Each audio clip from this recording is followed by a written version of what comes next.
I'd like to get rid of them, but I also want to do right by the people if it is legitimate.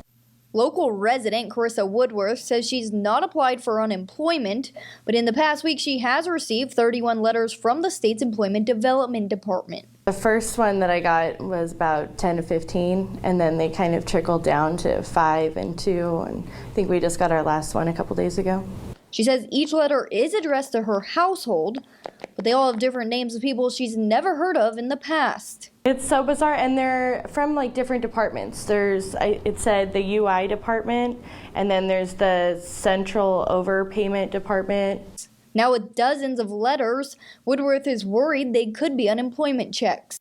And that's because she saw a story from our sister station, ABC 7 Los Angeles, that was earlier this month about a man in another state who received similar letters to his address in Florida. Looked it up online, and I could only find one article. Some guy in Florida got, I think, maybe 13 or something like that. And at the time ABC aired the story, they hadn't heard back from the EDD, so Woodworth reached out to the post office to see what she could do. And the post office just told me to return it to sender. That means they would go back to the EDD, but Woodworth says they're already hard to get a hold of as is.